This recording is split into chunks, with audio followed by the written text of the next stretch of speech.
My very first 8A contract was a 5-year, $25 million contract. Wow. Woo! Wow. That's right. And if you ever want to see somebody scared and excited at the exact same time, it was me.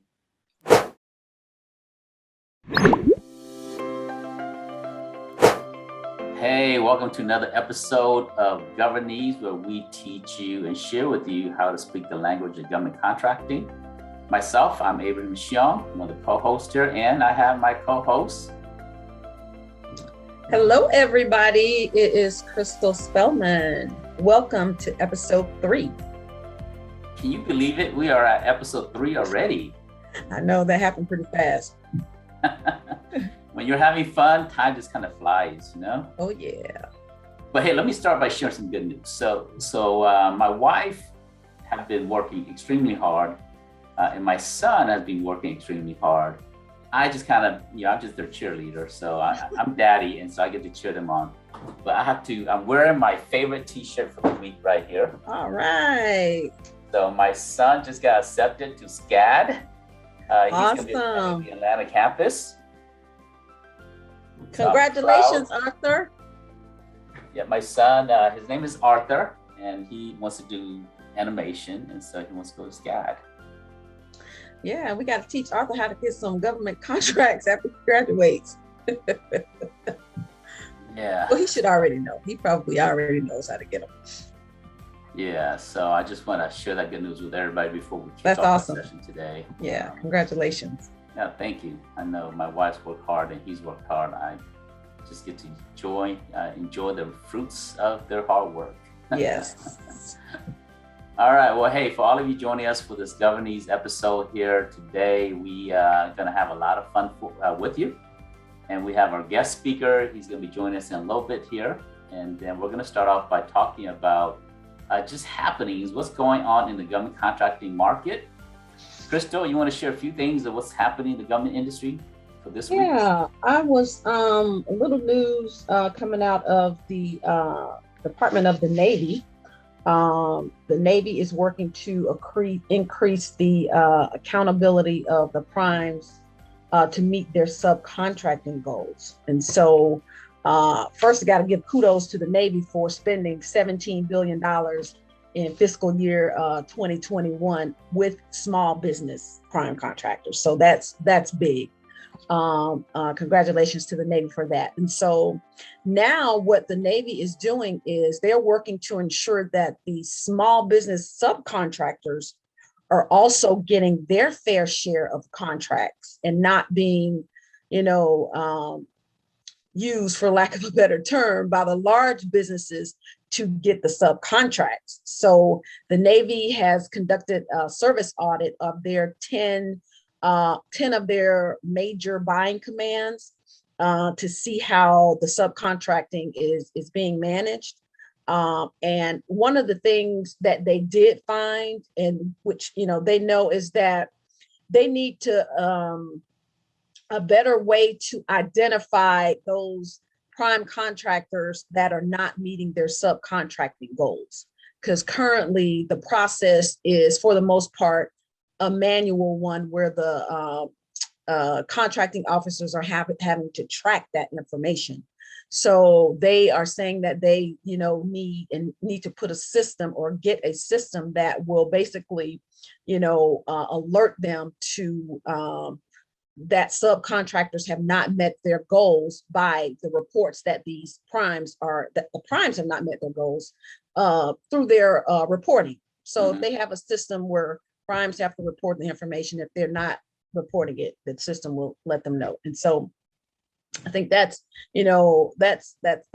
big for us subcontractors, because we do, we want our piece of the pie. And, we do know that, some of the primes will say that, hey, they're using subs when they're not. So we just want to hold them accountable a little bit, so that we can, get us some contracts as well. But again, I just want to say kudos to the Navy for recognizing that there is a problem and, moving forward to do something to correct that problem. So kudos to the Navy. Yeah, that's kind of important when the government award contracts to large primes. the general regulation says that they must subcontract about 35% to small businesses. And then, a few decades ago, they created a system called ESRS, which is the Electronic Subcontractor Reporting System. And large primes has not always reported accurately and consistently and on time into the system. And so agencies find it always hard to find out these contracts where they are required to have a small business plan, and these large primes are supposed to have a small business program with a small business plan.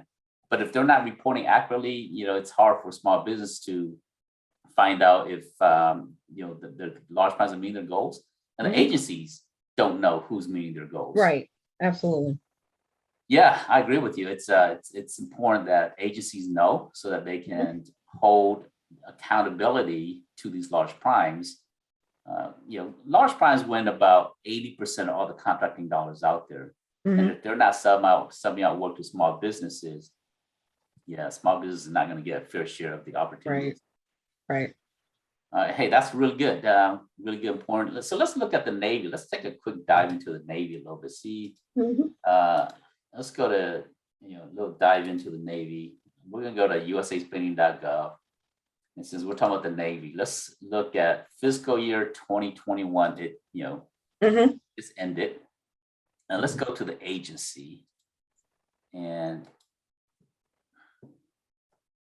see what it looks like. Department of the Navy. And contract type, let's just look at contracts here. And let's see how much was awarded. Whew, look at that. 85,000 project was awarded. That's what the Navy awarded last year, fiscal year 21. And then we look at the time frame. So $86 billion that was put out. And now not all of it is allocated for small business, but my opinion is it should be.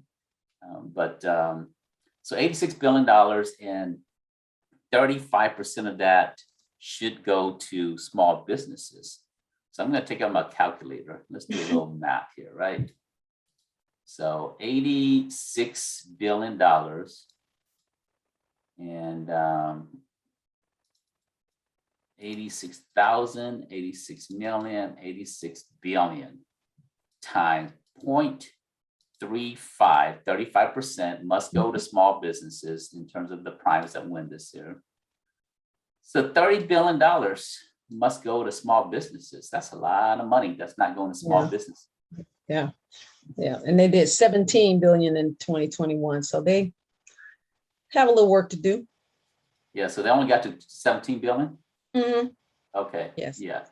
So a little bit over half, but still a far way from getting to this percentage here. All right. Well, hey, part of it is understanding that there is a problem. Right. And once you understand there's a problem, you can at least start to fix it. So, glad that the Navy have done that there. Yes. Well, let's talk about our, today, we're going to be talking in the topic of construction.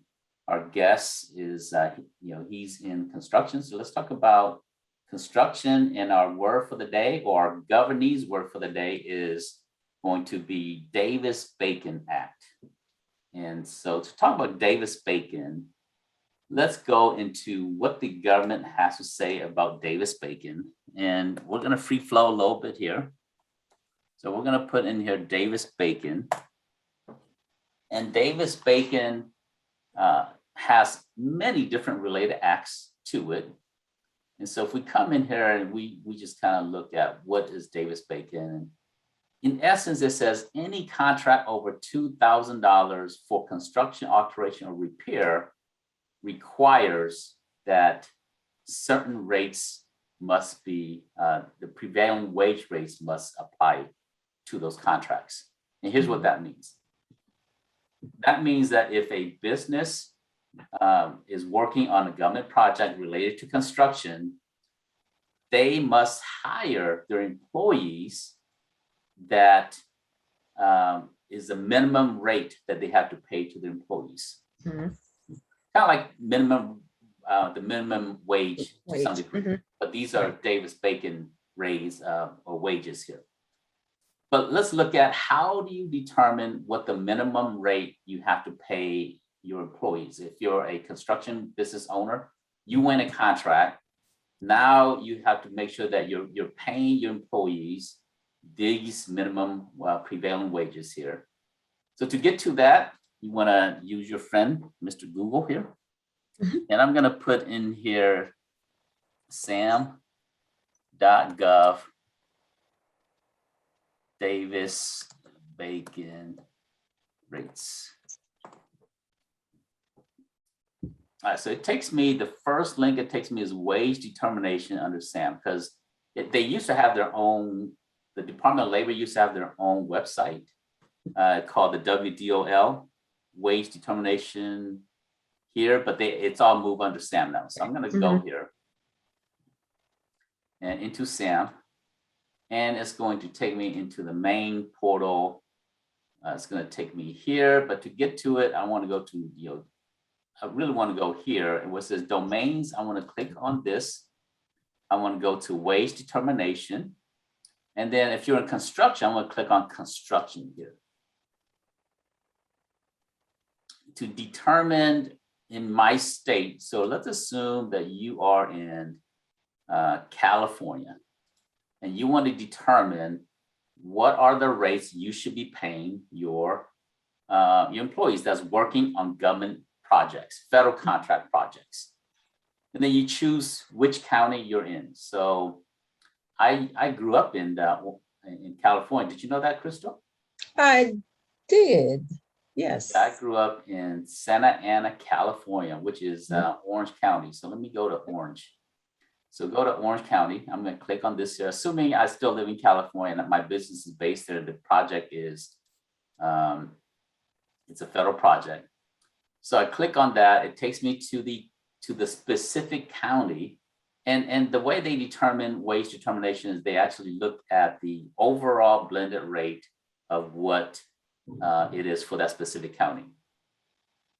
So I'm looking at this here. At a minimal, the federal minimum wage is $10.95. So that means you cannot pay any of your employees less than $10.95. That's the first rule of thumb or rule that you have to apply by to your business. But then if you look at this here, you start going into this, it starts to break it down by the type of specific job description. And it says, okay, for this type of job description, this is the rate that you have to minimally pay. Minimally, yes. So let's look at this first one here. This asbestos worker insulator, and the minimum rate is $47.25. And then the French benefit is $24.45. So what you have to do is, this is the hourly rate you have to pay the employee. This is the French benefits that you have to pay. If you don't have benefits to the employees, you must pay them on top of their salary, $24.45. So we go back to our calculator. And I'm going to take this 47.25. I'm going to plus that by 24 and 45. That means that your total obligation to the employee is $71.70. Now, why do you think, Crystal, what do you think why this is important for our viewers to understand this here?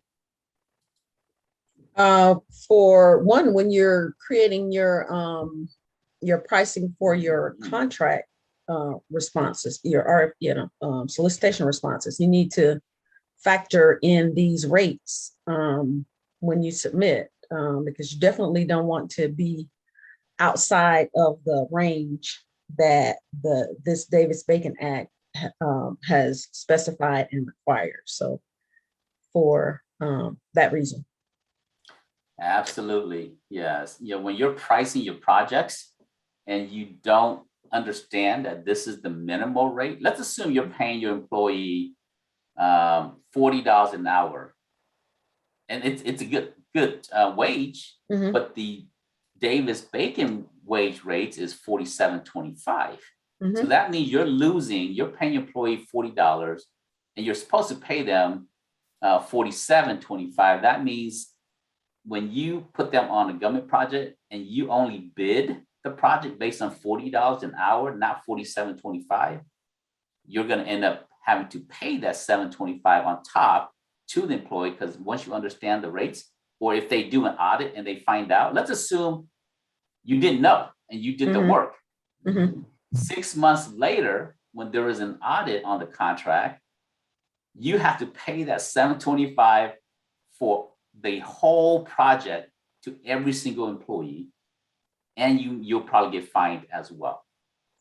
Or it could potentially you not even be awarded the contract because you haven't factored in the Davis-Bacon rate. Is that, will they do that? No, usually they assume that you know how to calculate your price. Okay. The government's not going to teach you to put in your Davis-Bacon rates appropriately. They're not going to check, hey, are you paying your employees $47.25? Because the project may have 50 employees that's needed to finish up the construction project. The government's not going to check line item by line item to make sure that you're paying your employees based on Davis-Bacon rates here. But they will do an audit and a compliance audit later on. And if you didn't meet these minimum requirements, then you're going to pay that difference, or you can get in trouble, which you don't want to get in trouble, because if you get in trouble, you get on the EPLS. Is that a fun database to be in? No. The excluded party listing system, not a fun database to be in. No. So Davis-Bacon rates and the French benefits. So let's talk about the French benefits a little bit. So what is considered French benefits? Have you had any experience with French benefits, Crystal, as maybe a former contractor on projects, or maybe in your own company? So fringe benefits would be things such as insurance. If the employee is a full-time worker, it would be car expenses, meals for that employee if they travel or on location or site. And so those are some of the examples of compensation outside of the normal salary that would fall under that fringe benefits category. Yep. So you got to make sure that you're providing health benefits to your employees. That they're getting some type of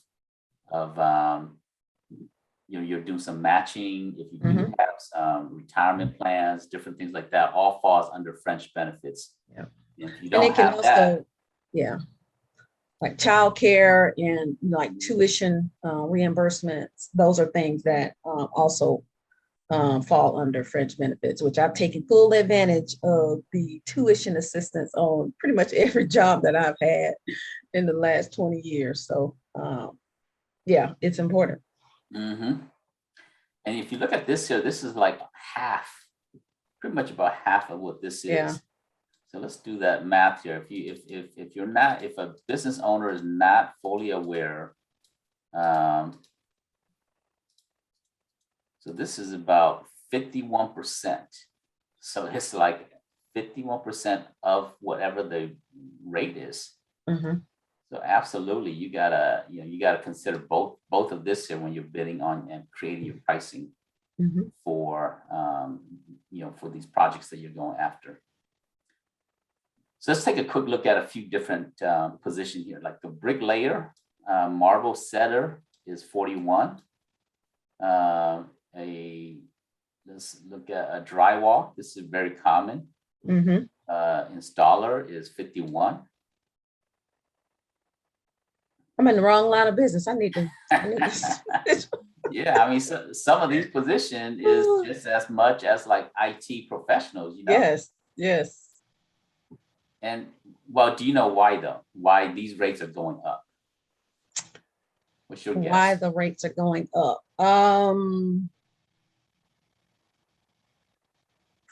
The probably maybe the labor shortage. Labor shortage, but there's something that's causing labor shortage for at least for these positions here, even more than the pandemic.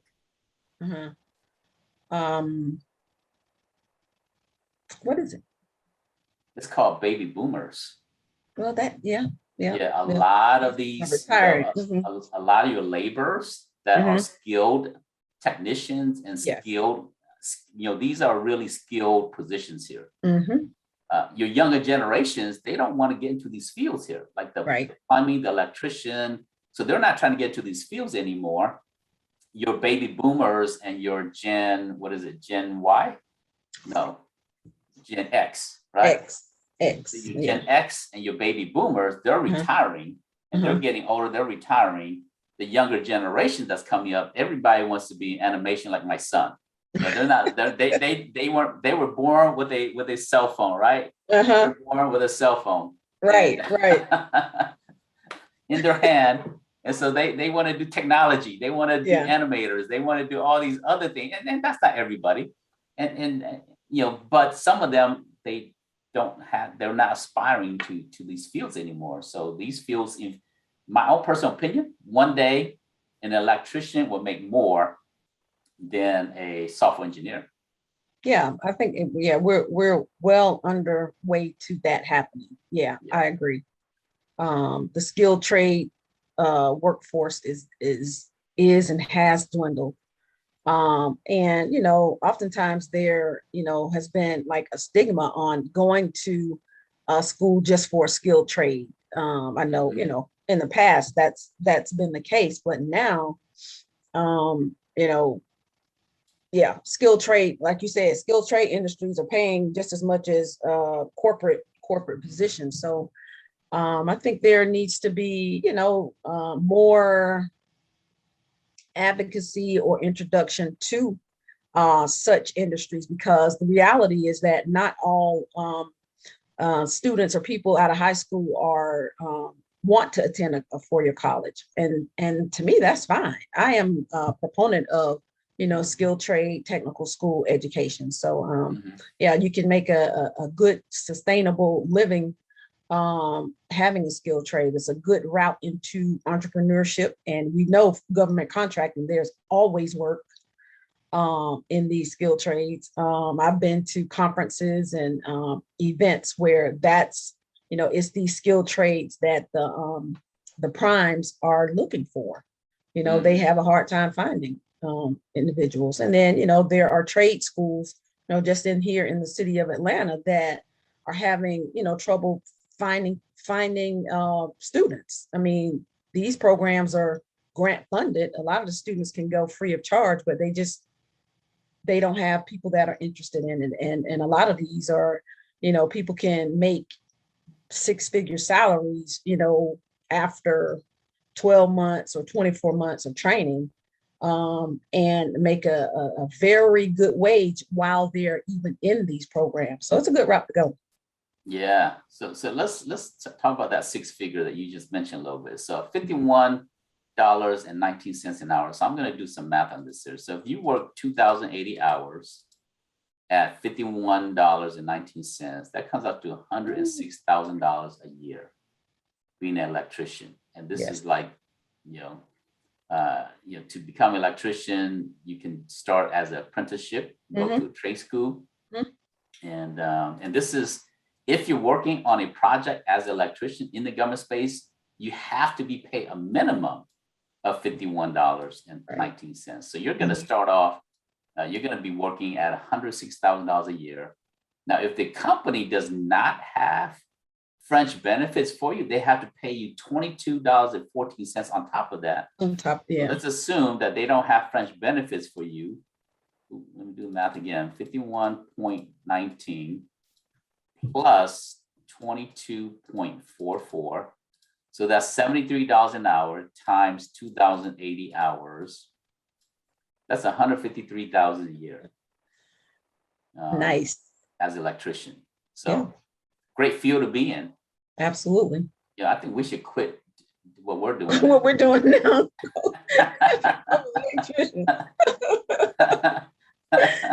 Oh. You know, because you're always in demand. I mean, this is a field that you're always in demand. Yes, yes. Every building has electrical components. Absolutely. You know, so look at all these different high rates here.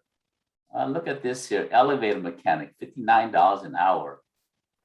Look at all this here, whew, all these different rates. And we're talking about it from a business owner. If you win a government project, these are the rates that you have to pay your employees. Mm-hmm. But, you know, I might just want to be an employee. Just an employee, yeah. Don't have to worry about all the other pain. Look at that. I mean, some really great rates here. I mean, and this is just like laborers for asbestos removal, 37. What is gunite? Not sure what that is. Gunite premium pay. So it's probably tied to asbestos removal. Mm-hmm. It's a specific type of work. Okay.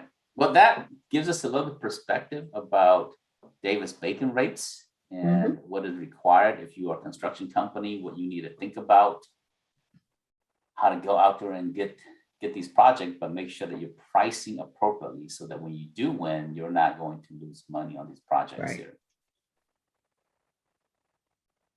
So with that said, let's welcome our guest speaker, and he will be joining us in a second here. Hey, I want to take a minute to say thank you to our sponsors of the Governese channel here.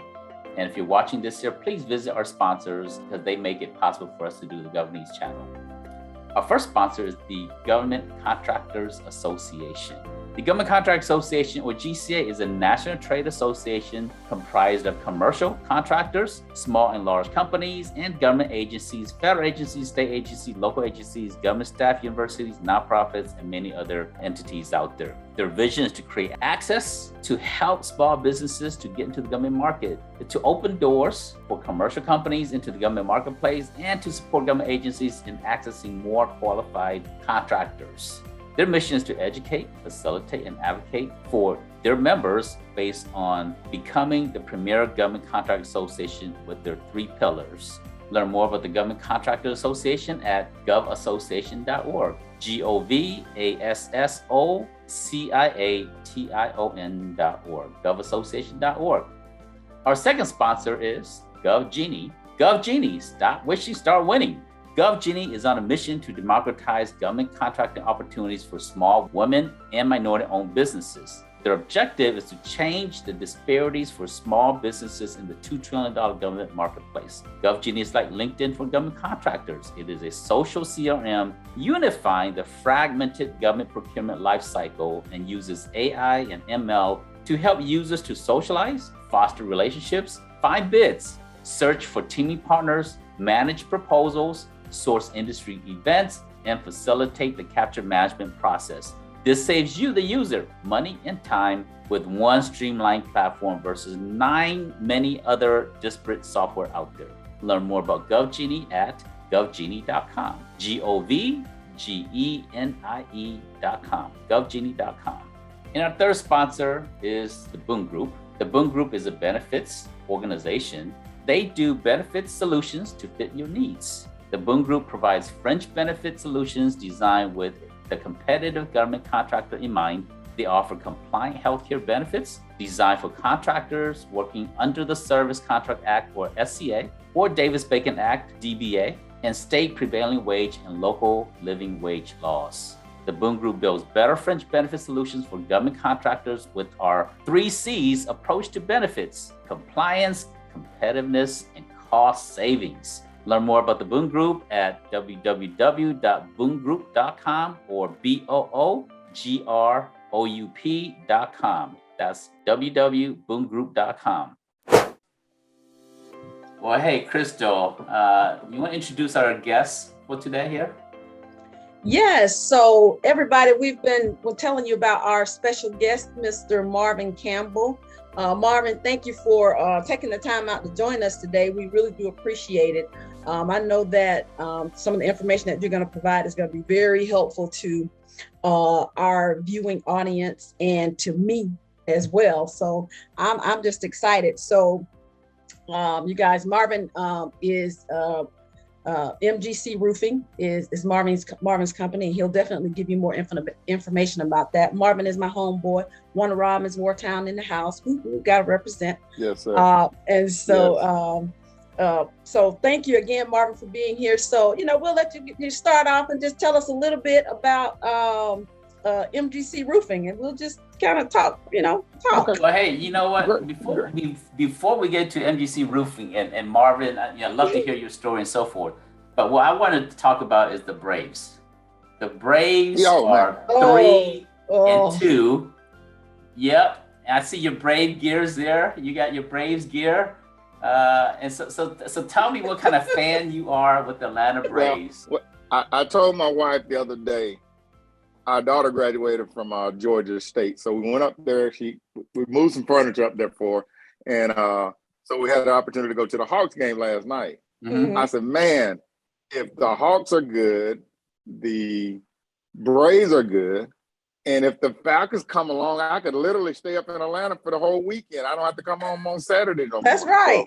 So, but no, big time Brave fan. I mean, I have suffered with the Braves. I know we got a couple of championships, but trust me, we deserve more.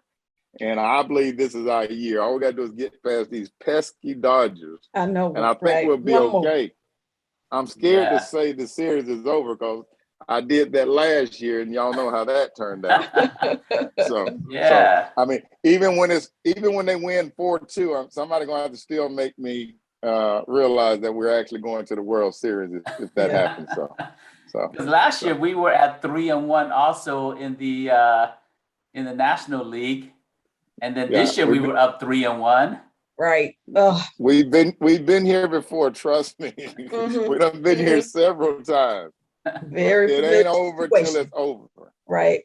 Hey, I think this is the year, though. I think this is the year that the Braves gonna take the Dodgers out, and they're gonna get back to the World Series.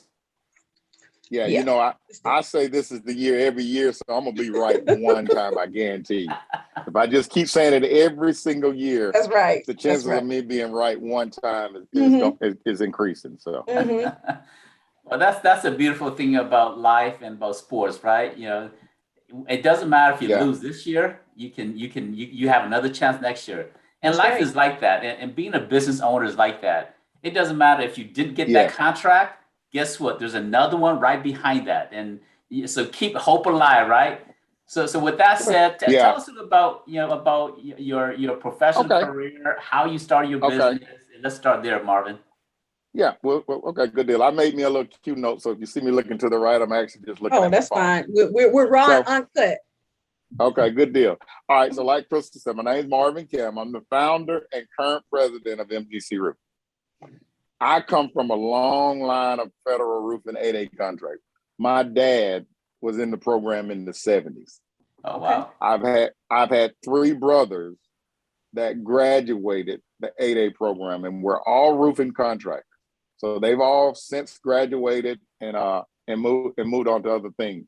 So one of my brothers I used to work for, and I worked for about 15 years. Mm-hmm. Then me and my wife did too. Me and my wife, Stephanie, decided to start our own business. So in 2002, we started our own roofing business. And our sales mainly comprised of subcontracting opportunities from GCs. Mm-hmm. Now I knew the whole ultimate goal was to get an 8A program, but it's levels to this, you know what I mean? Mm-hmm. So we started that way. Well, in 2004, we obtained our 8A certification. So 2 years in, we got our certification, the brand new Ferrari I was telling everybody about. Mm-hmm. Blessed, strategize, whatever you want to call it. My very first 8A contract was a 5-year, $25 million contract. Wow. Woo! Wow. That's right. And if you ever want to see somebody scared and excited at the exact same time, it was me. Mhm. So, and it was an army base in I mean, it's just blessed. That's all I can tell you. It was an army base in Alabama. Mhm. And when I say 5-year, 25 million, I don't know how familiar you or your audience is with IDIQ type contracts. Mhm. But they're indefinite delivery, indefinite quantity type contracts. Mhm. And even though it's potential to do 25 million in 5 years. So, but I had studied the contract for a couple of years and saw what they was actually doing about $200,000 or $300,000 a year. Hmm. So I said, I can handle that. Well, lo and behold, we signed the contract.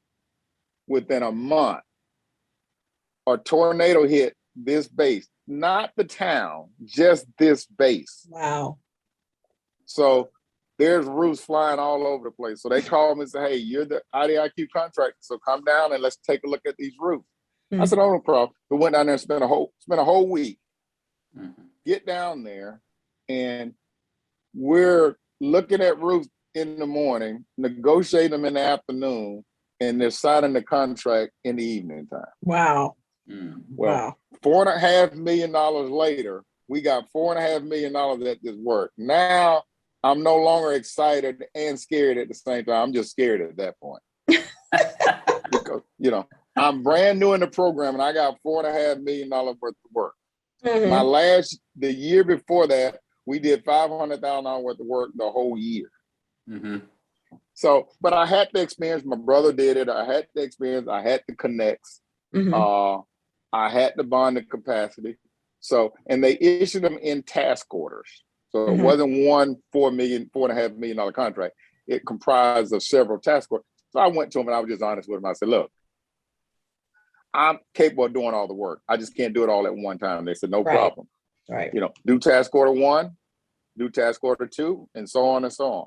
So they gave us time and we got it done. And not only did we get it done, then the next year, probably about $2.5, $3 million. Long story short, the 5-year equaled 25 million at the end of the contract. They did the entire 25 million.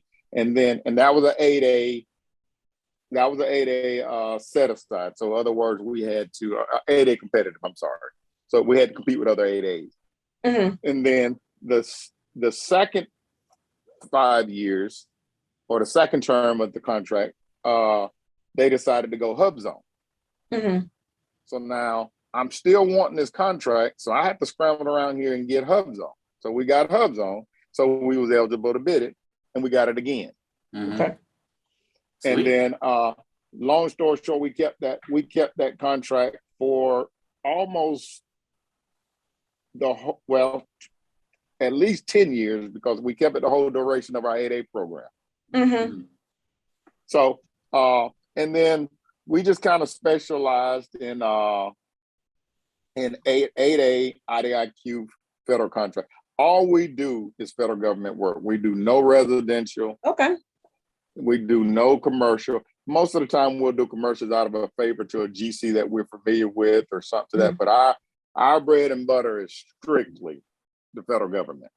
And when I was in the 8A program, which is 9 years, we probably did right at $200 million worth of work. Awesome. And this is all roofing and all federal. And it probably comprised of, the breakdown is probably about 60% of it was 8A, about 25-30% of it was HUBZone, and the other was just small business or just full and open competition. So, and then after we graduated the program, we mentored a service-disabled veteran on small business, and time flies. They have since graduated the program, and they're looking. Their financial health is good. Everything is good, so they're looking to actually mentor someone. Okay. And now we're currently mentoring a woman-owned small business, all roofing contractors, under the all small mentor protege, because she's actually not young lady that I'm helping is not 8A yet. She's just woman owned. So that's pretty much been it. And a couple of years ago, we sold the firm to employee stock option plan, ESOP. And now I'm the president, no longer the owner, just the president. Kind of hard to get my head around that, but so it frees me up a little bit to do the things that I enjoy, but I'm still the president. So most, I'd say, they like to tell me 90% of the major decisions I make, but it's probably about 20. they just tell me 90, so it makes me feel good. Right. But so that's kind of where we at right now. And see that I miss anything. So I mean, I don't know if we want to open it up for questions or anything, or yeah. So let's dive a little bit deeper into some of the things that you shared. And one is, our audience are mainly just small businesses. I would say 95% of our audience, our listeners and viewers, are just small business owners. So what you're saying resonate with them, and they can understand, and they can see that, hey, if Marvin can do it, we can have a chance to do it as well. And so that's part of the reason why your story is very important to the small business community, especially the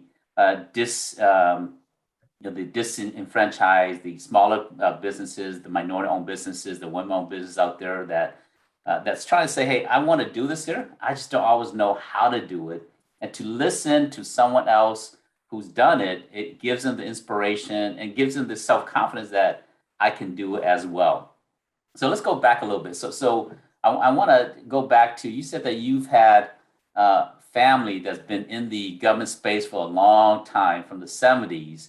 Now, tell me what you remember about what the 8A program was like when your father and your earlier family was in the 8A program. Let's go into that a little bit, because most people only know the 8A program today. I want to talk more about the 8A program back then. What do you remember from there? Yeah, now, it was in the 70s, and I was born in 66, so I don't remember much about. I remember working for him during the summer months, and when I had a break in school. But as far as the management part of it, my dad was old school. You wasn't starting in the office; you gonna start up on the roof. So right. But I do remember. I mean, he's originally from Fort. My dad was originally from Fort Walton Beach, Florida, and he got an 8A contract here at Robbins. The first one he got, a pretty good sized building back then. Back then, it was $1 million contract. Just a little tidbit. I've since roofed that building, so that's kind of cool. I roofed the same building that my dad did. So. Wow. But the first time he came here, he didn't move his family. We stayed in Fort Walton Beach.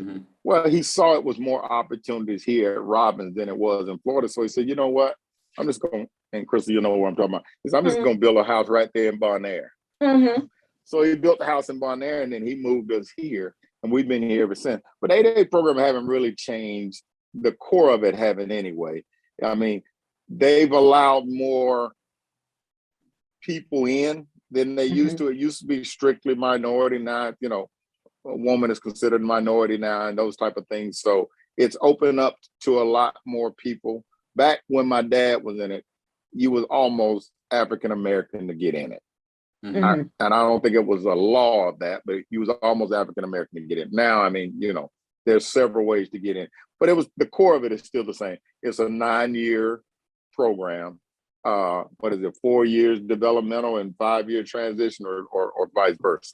So, and the small business standard was, of course, smaller then than it is now. I think when my dad was in it, it was 6.5 million, and now when I graduated, it was at 14.5, 15 million. For the roofing NAICS code. The roofing NAICS code, correct. Right. So, matter of fact, my last couple of years, we was doing so much work. We was considered large business under our NAICS code, so we wasn't eligible for 8A contracts the last couple of years that we was in the program, which is a nice problem to have. I mean, you know what I mean? Yeah. It's saying you're over, Marvin, you're batting 400. You can't stay in the minor leagues forever. You gotta go. You gotta go to the major leagues at some time. You just can't stay down here and dominate the AAA. So that was kind of like their way of kicking me out. But I had contracts that was longer term, 2 or 3 years. So it wasn't a drop off the cliff, so to speak. I was able to roll down the hill and gather my footing. And like I said, the mentor protege helped the protege that I mentored, but it also helped me too, because it allowed us, the protege, my protege did $175 million, but no, probably about $100 some million. Of that $100 some million, about 50 million of it was probably through joint ventures between me and him. Okay. And so, but back to your core question, I don't think it's changed that much. The biggest thing I see, and I've been in the 8A game for a long time, the biggest thing I see is people will run out and get this certificate. Okay, somebody done told them this is great, they got to have it. They'll run out and get it. And then they'll get it, and then they'll call me and say, hey, Marvin, I've been in 6 months and nothing happened. And I said, what have you done? They said, nothing. I got this certificate. They just assume that once they get this 8A certificate, people just gonna run at them and start knocking on that door saying, here's a contract, don't work like that. So, and I always tell them, I said, guess what? Ain't nothing gonna happen until you make it happen. Right. You gotta go and let people know you got an 8A certification. You gotta let them know your qualification. You gotta market yourself. Then the other pitfall I see, everybody wants the $10 million contract, but you don't have the infrastructure to do it. You don't have the bonding capacity to do it. You don't have none of the things to do it. So don't go ask for a contract that you can't do. Like I keep mentioning, there's levels to this. Go get your $250,000, $500,000 contract and show your worth on that. And then build upon that. Then step up to $1 to $2 million and walk your way right up to that $10 million contract that you dreamed about since you got the 8A certification. So what I would tell people to do with the 8A certificate is, before you apply, because the moment you get certified, there's a time that keeps running. Now, I know SBA is trying to change that, and I really hope they do, that your time don't start until you get your first 8A contract. That would be great. Yeah. They've been trying to do it, because what happens is, by the time people figure out what they got, guess what? They're 6 4 or 5 years in. Yeah. And they're 4 or 5 years in, and now, you got you done figured out what to do, but guess what? You've been graduate. And I always tell people, it's the only thing I didn't ever wanted to graduate from. I want to stay 8A forever. But 9 years, you graduate. So, but that's the biggest pitfall I see. People don't market themselves. And I would highly encourage, because I've been a protege myself and I've been a mentor. So I've been on both sides of the fence. I highly encourage you to find somebody to mentor you. Yes. If possible. And try to get somebody that, one, has your best interest at heart. Because there's a lot of mentors out there that love your 8A certification, but ain't that fun to use. So they just want to use your certification to do what they want to do.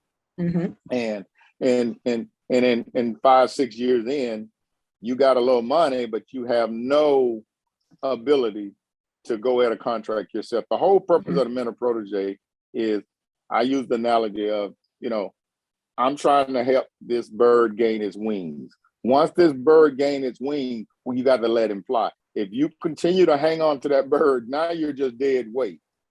So the object of it is each contract or each year, you should need less and less of your mentor. Right. So you can be self-sufficient on your own. And then, like I said, I like the program because I've been a protege, then I've been a mentor. So it's kind of a way of giving back to the program. That's been that, and let's be honest, I like to think it was all me, but the 8A program has been wonderful and probably one of the biggest reasons for my success, period. I remember I met a gentleman. He was one of the first company in the original 8A program. And he said back then, I think it was like the really early 70s. And he said that he was in the 8A program for 21 years. Wow. And so at that time, he said that they just let them stay in the program. And then the 9-year program, the 9-year restrictions started coming around. But by the time that came around, he was already in the freezing up a little bit on me for 21 years. So I don't know if it's me or y'all. Yeah. I'm sorry, I didn't hear the story. Say that again. I heard 21 years. Yeah. I met a gentleman. He was in one of the really early stages of the 8A program, and he got in. And he said that he was in the program a total of 21 years before they said, hey, you need to leave the 8A program. So he got in really early. I'm having connection issues. Anybody else having it? Because it might just be me. Yeah, we can hear you. We can hear you. We can see you. Okay. Well, let me go into, I want to dive into your decision to do an ESOP.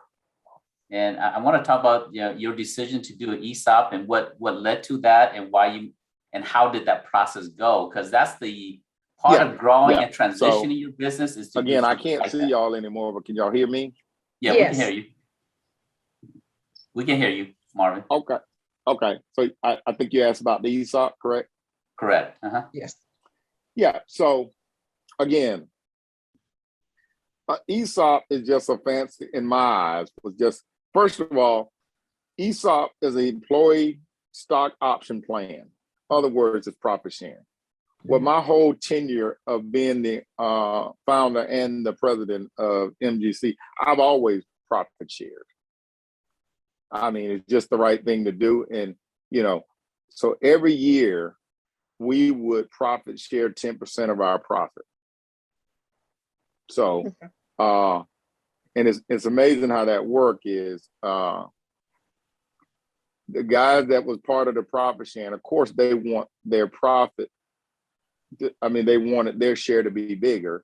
So they bust their butt to make sure they got a nice profit. Well, guess what? Every time their 10% growed, guess what? My 90% did. The same right. thing. Right. So I like to think they had my interest at heart, but everybody had their own interest at heart. So they was just trying to make sure so I profit shared already. So when I found this ESOP, it wasn't that hard for me to grasp because, like I said, I've been sharing all along, and it was just a succession plan for me. I saw so many 8A contractors that was successful for the whole 9 years that they was in that was in the 8A program. But the moment they got out, it was like being dropped off a cliff. Mm-hmm. Their sales went from 10 million to 1 million. Now you done built this infrastructure, you done built this you got to keep feeding that $10 million a year animal if you done built the infrastructure for it. So I looked at it was a way for me to have a succession plan to ease out of the business with a little something in my pocket for the work I did. And it rewards the people that made me successful. I've been approached several times with these big roll-up companies that just wanted to buy me outright. And it sounded good for me and my family because I walk off with millions of dollars to sell my business. But then it's like, and they all will tell you, oh, no, Marv, we won't change anything in your company. Everything will stay the same way. Everybody knows you don't buy anything and leave it the same. You just don't. Right. Right. So I said, I'd walk off in the sunset, but I'll leave the people that made me successful twisting in the wind at whatever this company or this new owner decided to do, they would have to roll with it. And I just couldn't do that. So when I found the ESOP, I said, well, they're helping grow the company. Sell the stocks to them as they keep growing the company. When they retire, they'll have a nest egg, which is what I wanted the whole time. I didn't get in this just to get me successful. I wanted everybody to work. I got people that have been working for me from day one for 15, 16 to the day, and we're 19 years in. Mm-hmm. And I wanted to reward those people for the dedication that they had to MGC. So that's one of the reasons we decided to do the ESOP. Now, it's a complicated process. We hired a lawyer to do it. You'll be surprised, before I tell you about the lawyer, you'll be surprised how many companies are actually ESOPs. There's nothing really changes. Most of your grocery store chains are ESOPs. Mm-hmm. I mean, when you walk in the, I don't know the name, if you walk in a grocery store, there's nothing in there going to tell you that they're an ESOP. It's the same with us. Nothing really changed. Nobody position changed. Nobody salary changed. Nobody roles changed. It's just now they have a stock in the company. Mm-hmm. So it's a fancy 401k plan. Mm. Yeah. Is about the simplest. I mean, again, it's some benefits to the company also. During the tenure of selling it, and again, me and my wife chose to self-financing. By that meaning, they pay us for the purchase of the company through the profitability of the company each year. Mm-hmm. And it was my way of staying engaged in it. Mm-hmm. What better way to stay engaged? I got to work and make sure we're profitable each year to guess what? To pay us. Right. I could have got it financed at a bank, but again, you give me $15-20 million, I don't even want to see a roof at that point. I'm somewhere in some Caribbean place, so I didn't want that. I want to stay engaged. Mm-hmm. And the only way to stay engaged is to tie your success to their success. And that's what we did. Yeah, well, one is I appreciate your how you build your business, but more so your heart to take care of the people that help you get there. Because a lot of times, some entrepreneur gets to a certain point in their career and it's all about just them. And they forget that it takes a village to build a company. From the person on the roof, nailing that roof to the CPA that's helping keep your books and your accounting together. All of that is your village that's building your company. And I respect you for what you've done, supporting the team that help you get there. Those are very important lessons to other entrepreneurs who's trying to build their own companies. Yeah. I mean, look, you got to tie your success to the people that's helping you to be successful. Mm-hmm. Now, I'm sure it's another way. I'm positive it's another way, but I wouldn't want it any other way. I mean, from day one, and a lot of people, here's what they try to tell themselves. When I get to be $1 million company, I'll start sharing my profit. Well, if you ain't sharing at 100,000, trust me, you ain't gonna share. You won't share it at $1 million. And you definitely, the old adage is, soon as I hit the lottery, I'm gonna give away all this money. Well, what are you doing now? Oh, I'm not doing nothing now because I ain't hit the lottery. And then when they hit the lottery, then you said, I thought you was gonna donate. They said, rich people don't think like poor people. So long story short, they don't give. And I just couldn't do that. I wanted to. I mean, these people are sacrificed. Some of these people are on the road for me 2 or 3 weeks and they don't see their family. We don't see our family. We're out on the road. Yeah. I can call them at 9 o'clock at night and tell them go to a job site in North Carolina and they're on the road in the morning. Mm-hmm. Now, how do you not share your success with them? With that, trust me, we done put on over 1,500 roofs and I have yet put on one. Mm-hmm. So that tells me I didn't do this by myself. Right? They put on every single roof. I've never put on one roof. Mm-hmm. And these people, I mean, I just had to reward them. So we were probably sharing anyway. It was just unofficial and a little unorthodox at times because a lot of times we didn't know our true picture of what our profitability was. Mm-hmm. And I used to tell my accountant back then, guesstimate it. If you think we made 900, we're going to split 900,000. If you think we made 800, we're going to split 800,000. And well, what if it ain't right? If it ain't right, we'll adjust it next year. But we're going to share something because I told them we're going to share. So, and then again, like I said, they'll walk through fire for me, but I'll do the same for them. Yeah. But that's a sign of a great leader to have the employees willing to walk through fire for you. That says a lot about your leadership. So, great leaders. That's what you get. So, congratulations on being a good leader.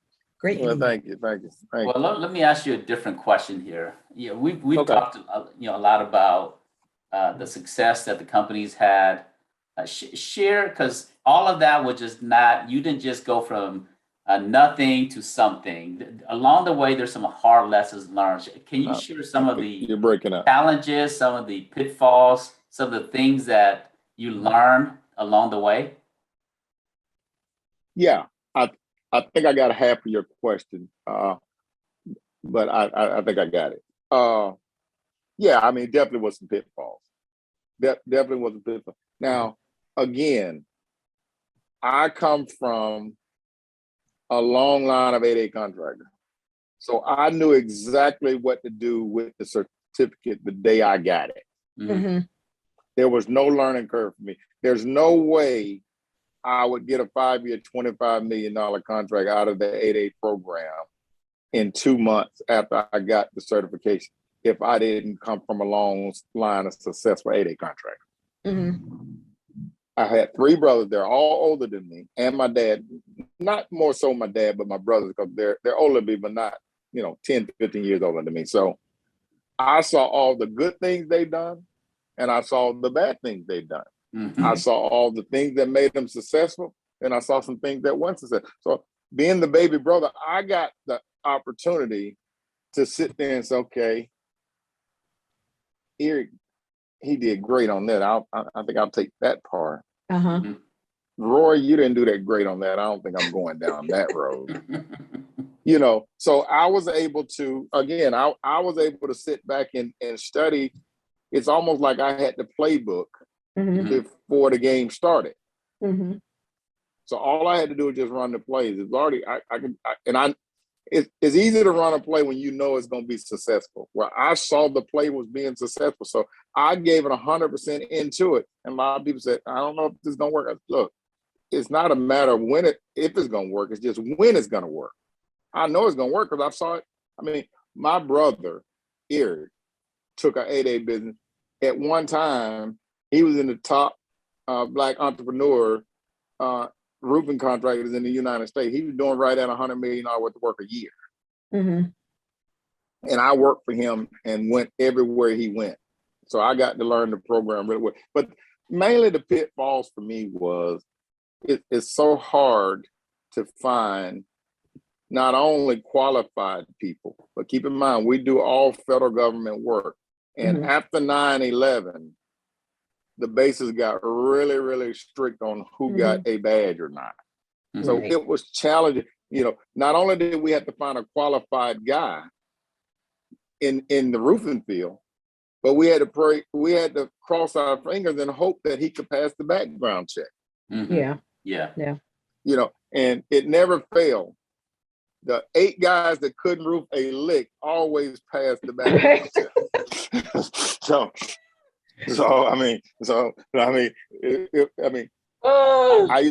I used to tell my guys, because they used to get shamed when they go there. I mean, look, we're 45, 50 years old, and they go up there and they get denied. And I said, look, guys, ain't no difference between me and you is you just got caught and I didn't. We did the same thing. Right. I just didn't get caught. So let's try to figure out how we can do an appeal and see can we, get some letters written and see can we go through the appeal process. Because it is appeal process. So we was able to get our key people on. But then towards the latter part of what we was doing, we start subcontracting out the labor portion of it.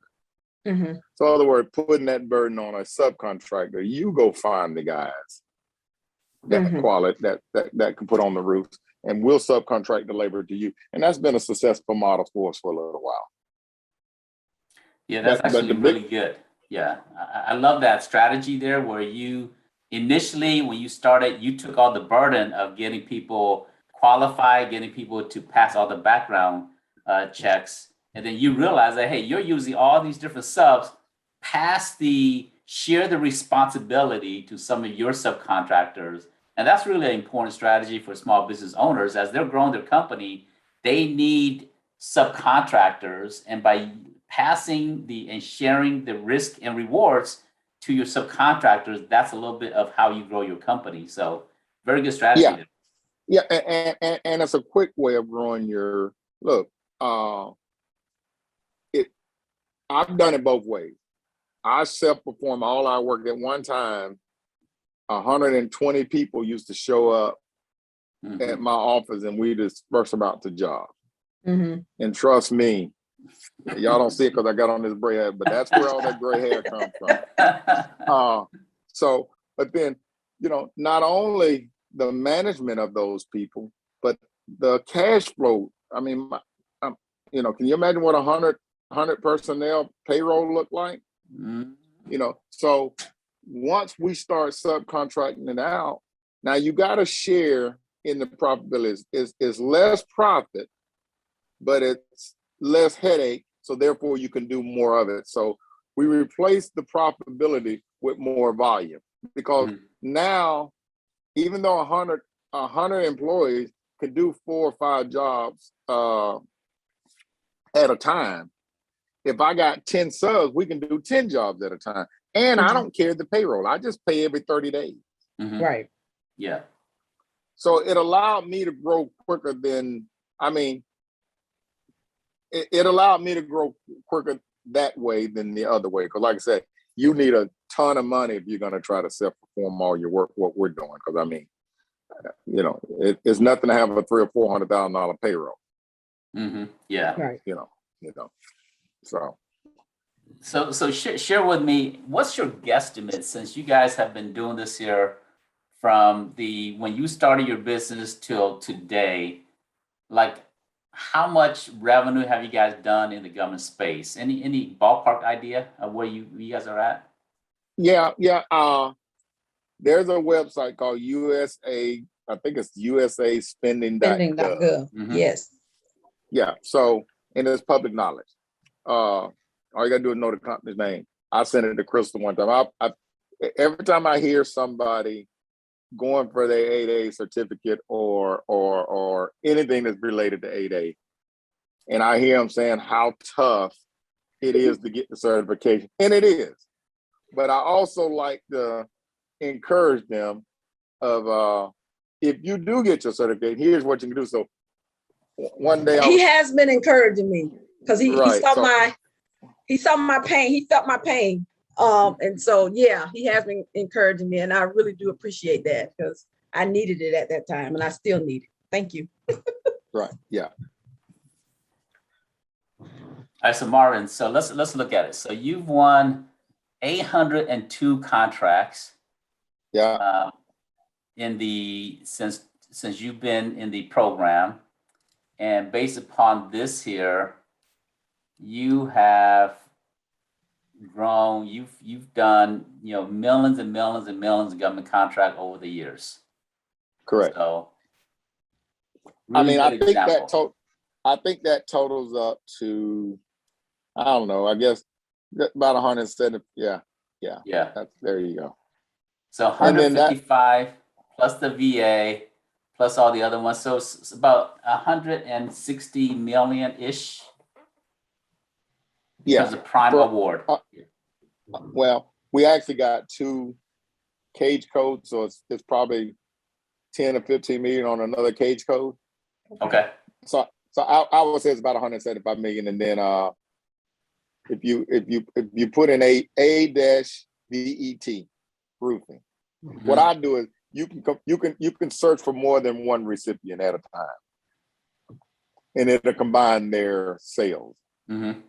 And A-VET is the company that I mentored. This to see some of his, and then we got a couple of joint ventures, A-VET/MGC, that's done a ton of work also. Gotcha. Okay. Well, I think I told every now and then when I'm putting together a little fancy brochure, I think I told it up. If you total it up between MGC, our protege A-VET, and then the joint venture A-VET, MGC 1 and 2, you're probably looking at about $350 million worth of work. Okay. So in your career, so what you're sharing is $350 million worth of knowledge to these small businesses that's trying to grow and trying to follow in someone's footprint. So that's a lot of wisdom there that you're sharing. It is.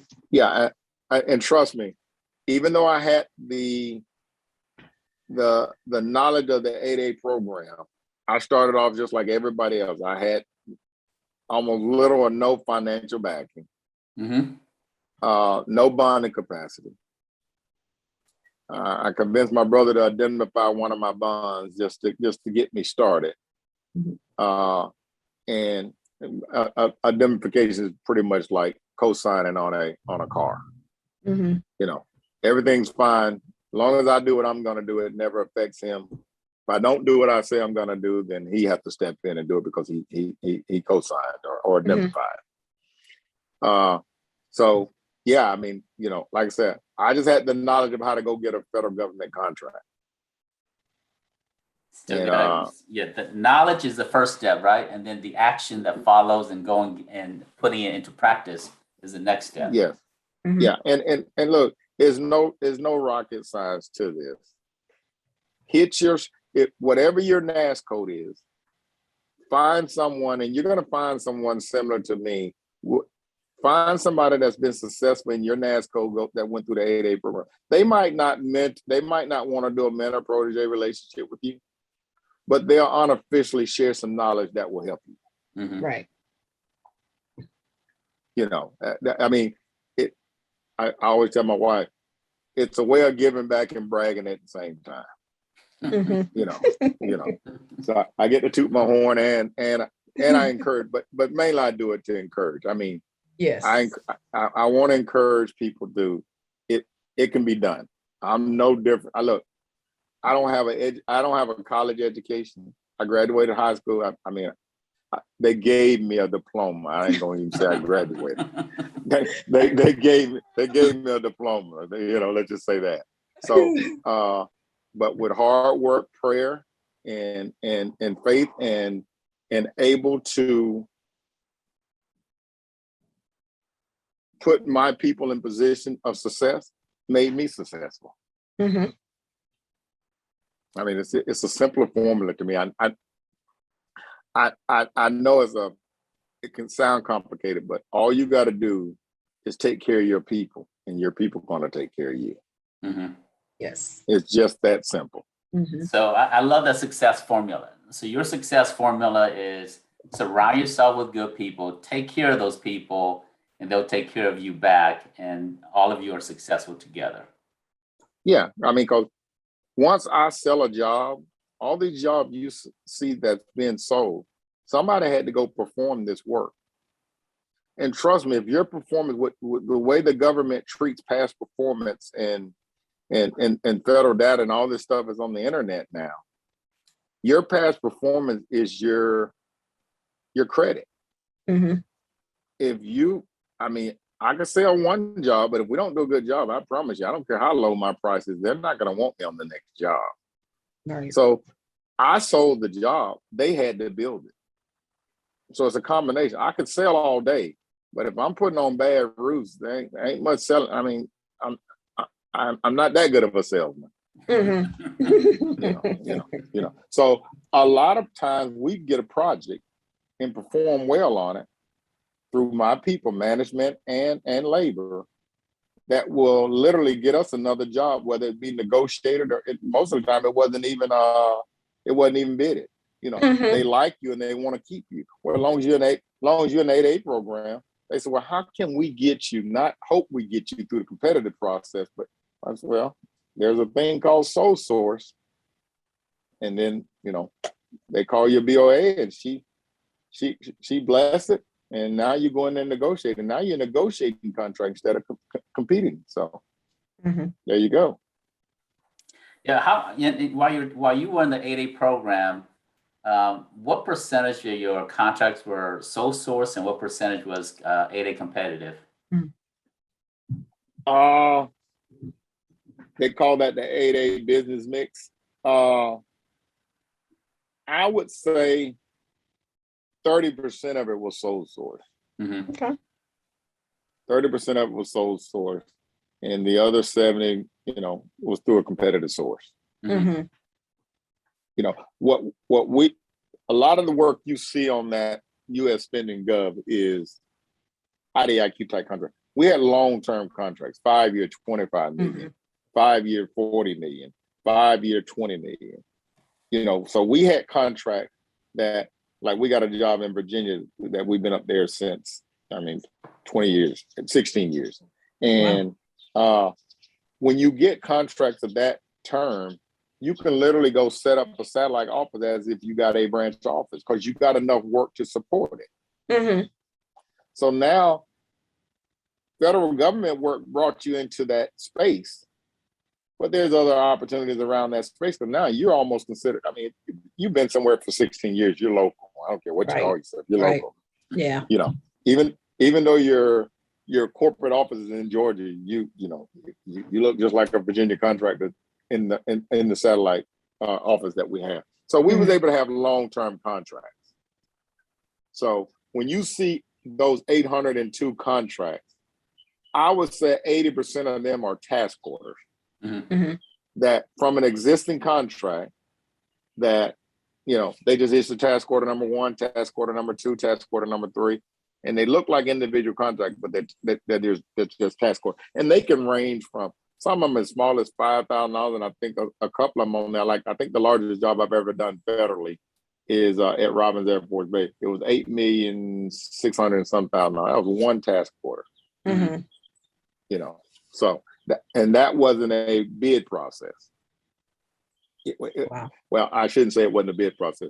We won the IDIQ through a bid process, but we got the task order under the IDIQ.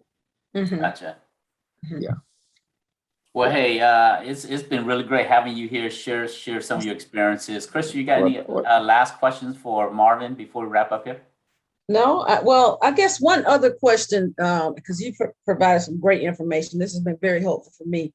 I know you guys, were getting contracts through your certifications, but do you use any type of tools or systems to help you manage your contracts or to identify solicitations, any type of bid matching platforms or anything of that nature?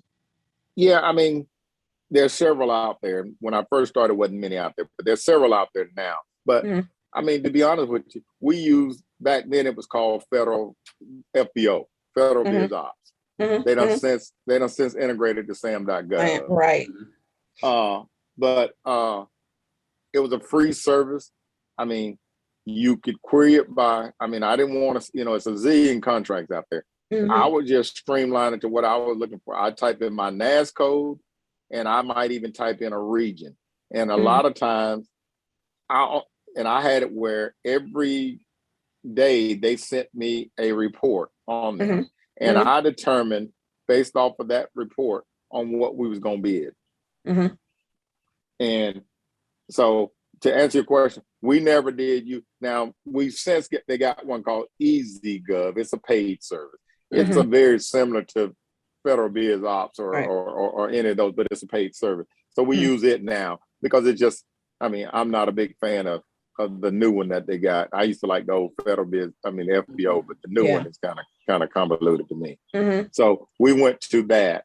But for the most part, no, we didn't use, we got a couple of project managerial softwares and things like that once we get a job, but the actual bidding of the job, we just use the government site.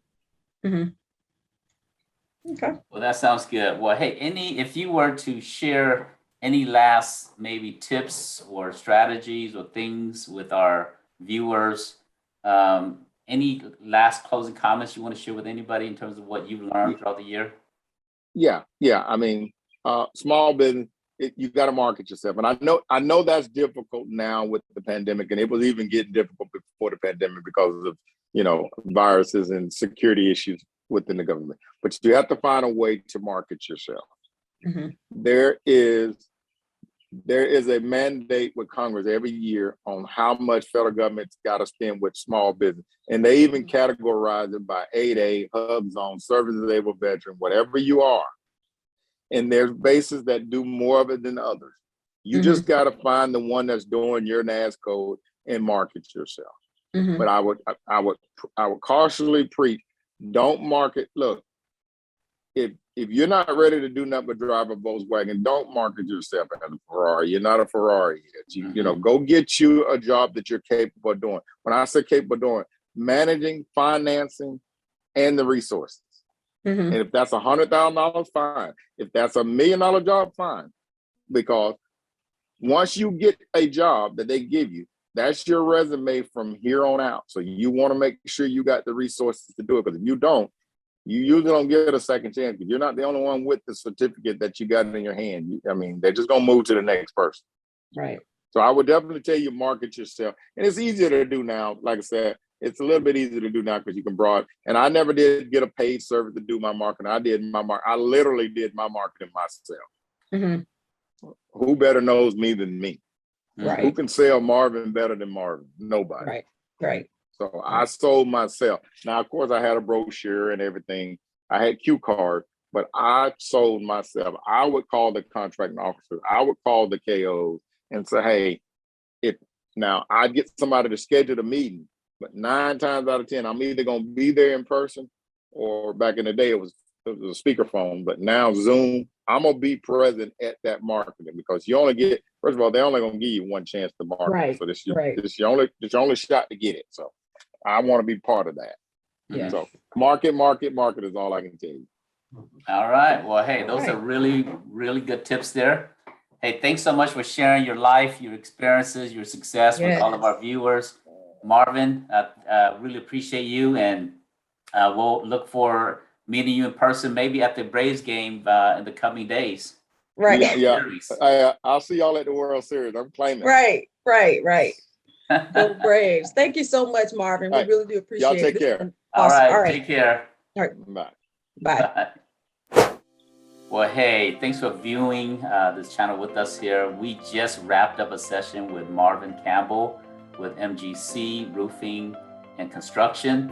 Yes. He shared about how he was able to go out there and collectively through his company, through his joint venture, and through his mentor protege partnerships, he's done about $350 million in government contracts since he's been around in the year 2002. Mm-hmm. So in that time frame, a little bit over 20 years or so, $350 million in contract. That's amazing. Yes. If you're watching this here, there's lots of nuggets that he shared. Watch the whole episode. Don't skip to the end. But lots of different things he shared. Any closing thoughts, Crystal, before we wrap up today's episode?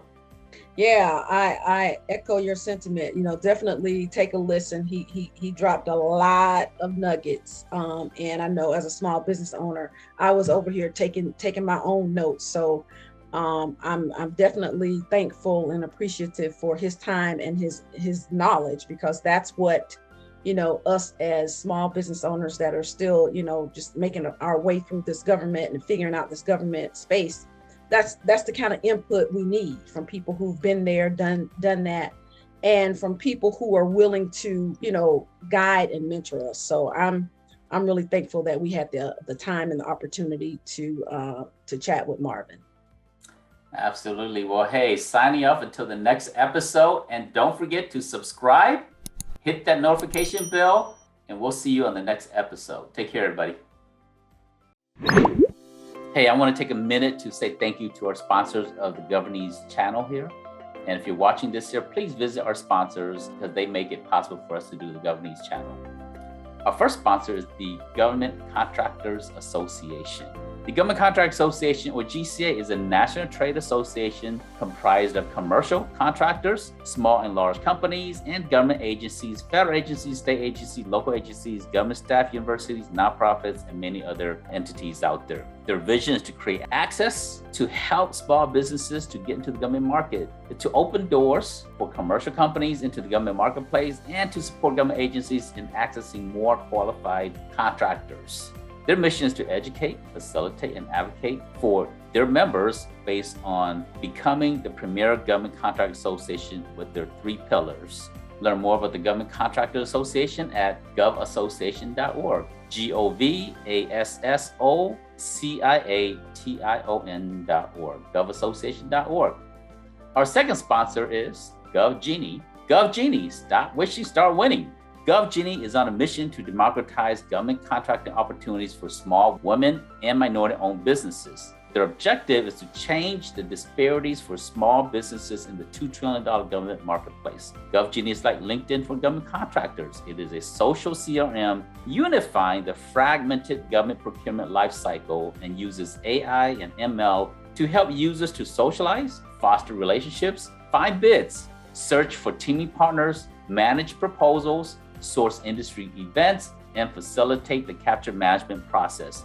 This saves you, the user, money and time with one streamlined platform versus many other disparate software out there. Learn more about GovGenie at govgenie.com. GovGenie.com. GovGenie.com.